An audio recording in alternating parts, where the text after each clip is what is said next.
We might have just watched Rafael Nadal's last match on Philippe Chatrier at Roland Garros. Let's talk about it.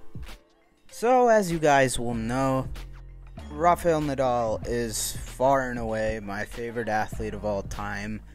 So, naturally, very emotional watch today.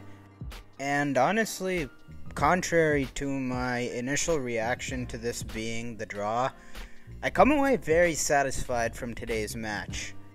And, I'm happy to see, I think, that for Rafa it was the same. Obviously, post-match, he said, if this was it, he felt he was at peace with it. He had a lot of fun out there. And reading between the lines, we all saw what happened. I think you can be very happy going out on your own shield and also making a great spectacle of it while doing so, which is exactly what Nadal did, particularly in sets 2 and 3 of this match. I think across the board, we can agree that he probably played better than most of us were anticipating. The fan in me, of course, was hesitant to make a pick, and I think for all of us Rafa fans, there always remains that lingering sense of, every time he steps onto Chatrier, there's always a chance that the spirit of Nadal's past at this tournament can possess him. It's what happened the last couple times he won this tournament. But, being a 38-year-old in about a week's time, plus, not having played much tennis over the last 1.5 years, that was pretty much the only basis on which you could say that. That was vibes, just the Chatrier-Nadal magic. And, I'll say we definitely saw it there in spurts today. Watching the Tennis Channel cast, Jim Courier said this was the best Nadal had looked all year, and I'm definitely on board with that. For sets 2 and 3, I legitimately think that beats 90% of the players in this draw. He played, I think, about as well as this version of himself is capable of. Obviously, that is a diminished version, but still, him being who he is, how that court just amplifies all of his strengths. Very, very respectable level. Just unfortunate for him that he also was playing pretty much a tailor-made bad matchup, probably the worst case matchup among this draw as far as form and just the dynamics in this matchup, where Nadal is always, kind of struggle bust even in the wins through Zverev. And obviously it didn't help that, again, just like 2022, we were under the roof, which, it's hard enough to hit through Zverev on any type of court, any type of clay, but for a guy that already excels in pace absorption, having the roof over Chatrier, it really made Rafa have to dig through his bag of tricks, which, he tried to do in Rome, and it got ugly at times. Against Hurkacz, a similar lanky build guy that really thrives on being given pace. There, it seemed like Rafa panicked a little bit, made, a couple hasty net rushes, drop shot attempts, which were there today. More so the drop shots. His net approaches actually worked out really well today. Those were kind of his best paths to offense, given the conditions, given the opponent. And at some crucial times, the drop shot did get him into trouble. But overall, Sasha Zverev was too good. He looked the better player throughout, even though Rafa provided some stern resistance in sets 2 and 3. But every time, even in sets 2 and 3 where Nadal got a lead, it seemed like Zverev was just making him come up with something special so often to cling on to leads, or even cling on and stay treading water within touching distance of him. And to Rafa's credit, he did that plenty. Obviously, a lot of highlight reel shots from him in this match, but it just never feels sustainable, when he's having to come up with all types of incredible touch volleys, some unreal reflex stabs, a couple vintage forehand up the line winners. All this just to, claw on to his service games. And then more often than not, once the balls were rolled to the other side of the court and it was Sasha's serve, he just reached back and as he has all year, continued to find an incredibly consistent amount of first serves in, continuing to bring the heat while still serving at his typical 80% first serve speed, which has done a great job of masking the second serve yips to an extent that plagued him so much more earlier in his career. And obviously not just that, the two areas that can get shaky under pressure, the second serve and the forehand. Both of them had their moments of shakiness, but they were few and far between. And honestly, the shot that broke this match open was Zverev's forehand, particularly up the line.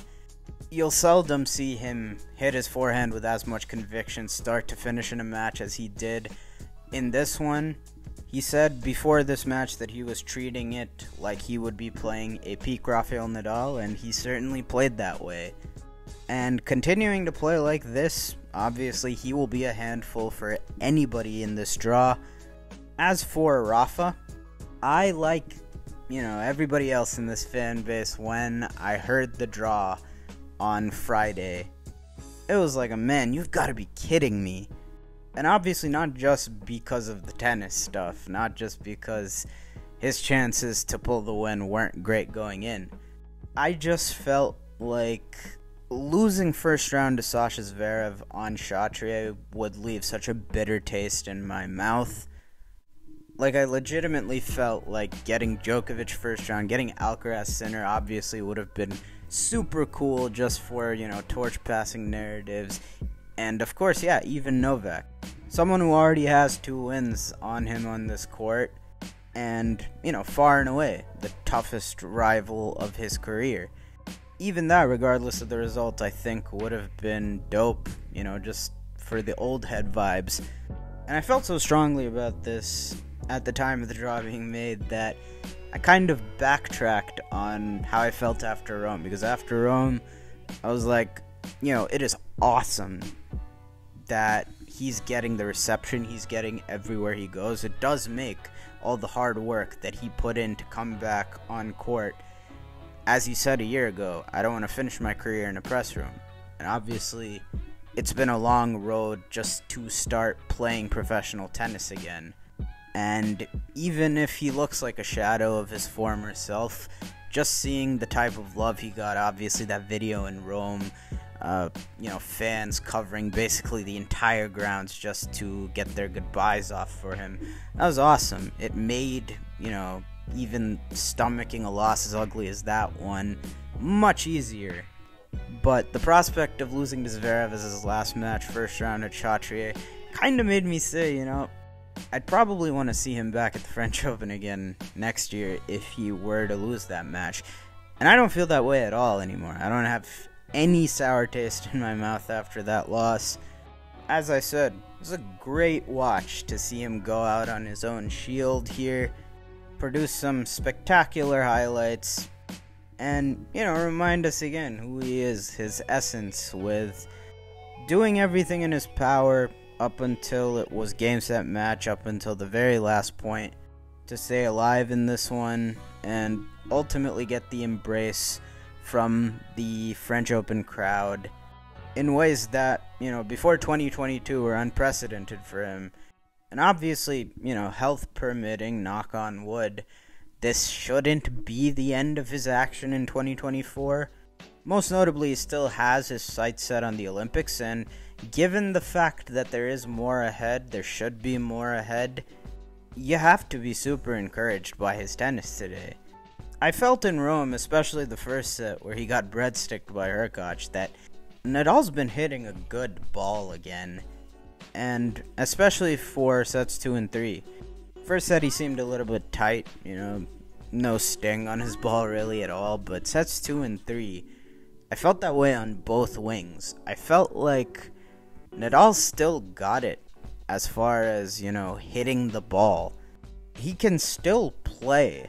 It just so happens that at this point, his movement and explosiveness has almost completely eroded from even some of the early years of his, post-prime in his 30s. And so with that diminishing, obviously it puts a cap on, what his ceiling is. But if you have this level of ball striking still, you're not that far off from, borderline like top 10 level. And moving forward, I definitely think that's something that you can build on. I think what he showed today is still beyond, say anything Murray or Wawrinka has shown in the last couple of years sticking around. Obviously, no offense to those guys, but that's how I feel about Rafa's tennis today. And honestly, with that level of play, if he got a couple more rounds under his belt and say this match takes place later in the tournament, I don't think he wins.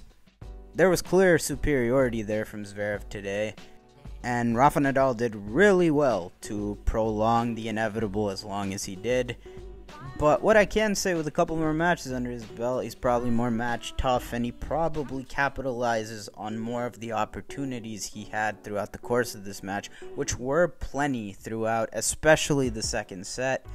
As well as Zverev played when he was in trouble in the second set for the most part, there were also a couple chances there where Nadal either suffered some type of brain fart, decision making not the best under pressure, or he just flat out hit a shot that screamed rust, or he missed it, or he just dropped it way too short for Zverev to tee off on. But at the end of the day, honestly, nothing to be genuinely bothered about. I've seen it in this sport, I've seen it in other sports. I think it's one of the coolest sights in all of sports when you see an aging all-time great, pretty much on his last legs, well below the height of his powers, and in spite of that, still just refusing to accept his inevitable fate until the very end.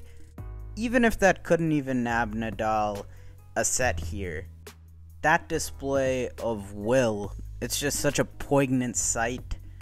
And so yeah, I leave this match very satisfied. I haven't really talked about this Rafa retirement news or anything relating to it since he put out that announcement last May, but to be completely honest, I've kind of just been enjoying the ride. I'm very happy, I'm very grateful to see him playing tennis again. I can't really take that for granted given how long he was away in the past year and a half. And I'll speak for myself when I say that I honestly feel completely bulletproof to any disappointment, any sadness to this point. Obviously, when he is finally done, that's inevitable, but seriously, that first half of 2022, even all the ailments during it on the winning run, up until that injury that seemed to finally be the straw that broke the camel's back at Wimbledon, I think it's so fitting that that run was essentially Rafael Nadal, the tennis player as we knew him, his swan song, because it really encapsulated just about all the qualities that made him who he is, and they were at their vintage best. Some of these mental feats, monstrous mental feats in Australia and Roland Garros, also seemingly, drinking from the fountain of youth with some of the endurance feats during the first half of that year, obviously along with some signature time capsule performances along the way. Truly just a tremendous, final blaze of glory there. There's literally nothing more you could ask for after that as a fan. Made it really easy to accept however this ends, and I am eternally grateful that it looks like he'll be able to call it quits on his own terms, while still doing what he loves, getting to bring his family along with him now.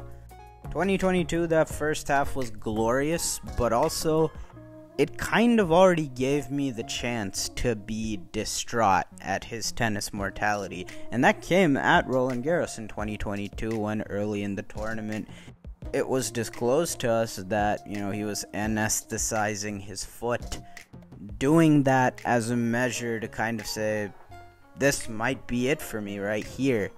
And, as he said by his own admission, that, doing that wasn't sustainable long term, and that it was sort of a measure taken to throw the kitchen sink at RG22. Even if it ended up being the last event of his career, which he was totally prepared for throughout that tournament. And at that time, it stung so much because in the midst of all this winning at the beginning of that year, it just seemed so sudden that it could end in a flash, where none of us were prepared for it at that point. And obviously not long after, ever since the ab injury at Wimbledon 2022 where he had to pull out. He's never been the same since. And honestly, it only took a couple months after Wimbledon 2022 when he attempted to come back that you could sort of get the inkling that Rafael Nadal, as we knew him, might be gone for good. And so when you get what you got today, even vestiges of at least the tennis player Rafael Nadal that we formerly knew, it's just a glorious spectacle. So, after all this time since then, I can't emphasize enough, it is just great to see him playing tennis again. Genuinely, every additional match we get out of him is a blessing, and hopefully as long as the body can stay in one piece to the end, I'm really excited to see what the rest of this year holds. But regarding Roland Garros, it has been an absolute pleasure. Truly a sacred relationship between tournament and player like none other. Probably will never be replicated ever again. I swear the first match I can actually remember watching of his at this tournament was him losing to Soderling in 2009 and being super disappointed the dude with the dope hair lost. And I haven't missed a match of his there since, so thank you so much for the memories, Rafa. And viva Don Rafael Nadal Pereira, hoy y siempre.